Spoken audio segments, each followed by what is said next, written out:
One of the 103. 103 out. Yeah, that guy have a white baseball cap on. Not at the time, but she said they both say mid-20s, kind of light blonde hair, light brown hair. We had him on deck. Looked like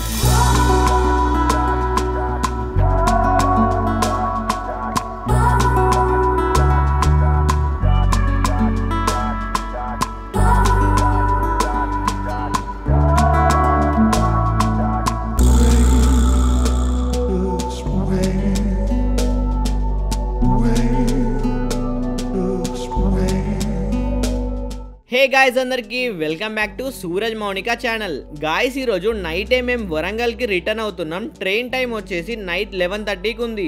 so luggage అంతా pack చేసుకొని room vacate చేసి బయటికి అయితే వచ్చాం. ఇప్పుడు present time అయితే 7:30 అలా అవుతుంది. మేమిప్పుడు సుదర్శన్ కాంప్లెక్స్ దగ్గర ఉన్నాం. ఇప్పుడు నైట్ డిన్నర్ చేయడానికి వెంగమాంబ అన్నప్రసాదం కాంప్లెక్స్ కి అయితే వెళ్తున్నాం. అసలు టైం ఉంటదో ఉండదో వెళ్తామో లేదో అనుకున్నా కానీ ఇప్పుడైతే వెళ్తున్నాం. సో మేమిక్కడ టాక్సీ గానీ ఆటో గానీ ఏమీ తీసుకోలేదు, బై వాకే వెళ్తున్నాం, దగ్గరలోనే ఉందని. వెళ్లే దారిలో మాకు ఒక లోకల్ బస్ కూడా కనిపించింది, కానీ బస్ లో జనాలు అయితే ఫుల్ ఉన్నారు. ఈ లగేజ్ తో మళ్ళీ విరాజ్ కూడా ఉన్నాడు, ఎందుకు ఇబ్బంది అని బస్ అయితే ఎక్కలేదు. నడుచుకుంటూ వెళ్తుంటే మాకు దారిలో టెంపుల్ ఎగ్జిట్ గేట్ కనిపించింది. ఈ ఎగ్జిట్ గేట్ బయట చాలా ఫుడ్ స్టాల్స్ అయితే ఉన్నాయి. హ్యాపీగా తినాలనుకున్న వాళ్ళు ఇక్కడే తినొచ్చు. అలాగే నడుస్తూ ఇంకొంచెం ముందుకు వెళ్తుంటే మాకు దారిలో అన్నప్రసాదం కౌంటర్స్ కూడా కనిపించాయి. నేను అన్నప్రసాదం కౌంటర్స్ ఓన్లీ టెంపుల్ దగ్గరే పెడతారేమో అనుకున్నా, కానీ బయట ఎక్కడ పడితే అక్కడే ఉన్నాయి. నాకు తెలిసి తిరుమలలో ఎవరికి ఆకలన్న బాధ అయితే లేదు, ఆ దేవుడి దయ వల్ల. తిరుమల నుండి వెళ్ళిపోతున్నామంటే చాలా బాధగా ఉంది.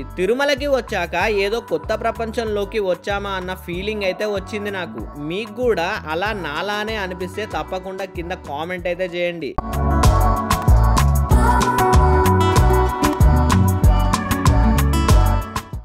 సో కింద మీద పడి నడుచుకుంటూ ఫైనల్లీ వెంగమాంబ అన్నప్రసాదం కాంప్లెక్స్ కి అయితే వచ్చాం. ఇక్కడ మాకైతే ఒక మిస్టేక్ అయితే జరిగింది. మేము ఫ్రంట్ గేట్ అనుకొని బ్యాక్ గేట్ కి వెళ్ళాం. అక్కడి వాళ్ళు తిరిగి వెనక నుండి రండి అన్నారు. సో ఇక మళ్ళీ బ్యాక్ అయితే వెళ్తున్నాం. మేము ఇలా తిరిగి వెనక నుండి వస్తే గానీ మాకు అర్థం కాలేదు వెంగమాంబ కాంప్లెక్స్ టెంపుల్ కి ఎగ్జిట్ గేట్ పక్కనే ఉందని. బిల్డింగ్ అయితే చాలా పెద్దగా ఉంది. ఇలా స్ట్రైట్ గా ముందుకు వెళ్తే టెంపుల్ వస్తుంది, పక్కనే మాకు కాంప్లెక్స్ కూడా ఉంది.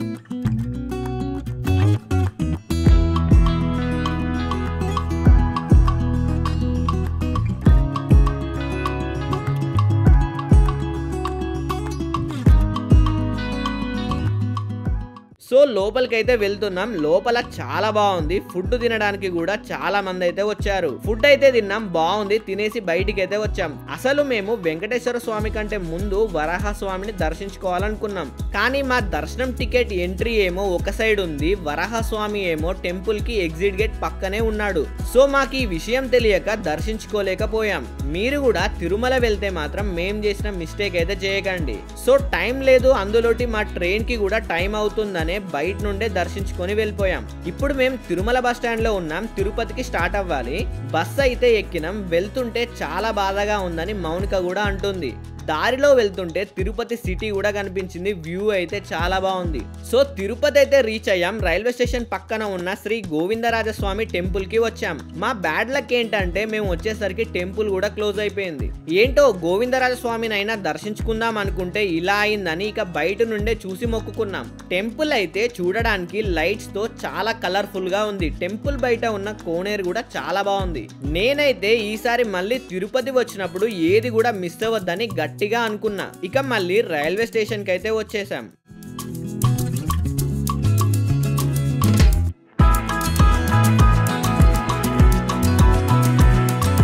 మా ట్రైన్ కూడా వచ్చింది. మేము వరంగల్ నుండి తిరుపతి వచ్చిన ట్రైన్ లో చాలా ఇబ్బంది పడ్డాం. ఈసారి మాకు ట్రైన్ లో అసలు ఏ ఇబ్బంది కాలేదు.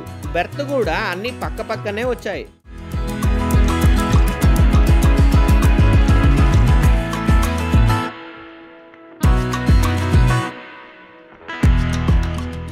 మార్నింగ్ క్లైమేట్ కూడా చాలా బాగుంది, వర్షం అయితే లైట్ గా పడుతుంది. ఫైనల్లీ వరంగల్ అయితే రీచ్ అయినాం. ఎందుకో నిజంగా అసలు తిరుపతి వదిలి రాబుద్ది కాలేదు, చాలా బాధ అనిపించింది. కానీ తప్పదు కదా. చాలా మంది కామెంట్స్ లో మా తిరుపతి ట్రిప్ గురించి, టికెట్స్ బుకింగ్ గురించి, అలాగే మౌనిక ఫస్ట్ టైం వెళ్తున్నా అని చెప్పింది కదా, తన ఎక్స్పీరియన్స్ ఇలాంటి వాటి అన్ని విషయాల గురించి మీతో త్వరలోనే ఇంకో వ్లాగ్ లో షేర్ చేసుకుంటాం. ఈ వీడియో కనుక మీకు నచ్చితే తప్పకుండా లైక్ అండ్ కామెంట్ చేసి మన ఛానల్ అయితే సబ్స్క్రైబ్ చేసుకోండి. ఓం నమో వెంకటేశాయ. See you in the next vlog. Until then keep watching our videos.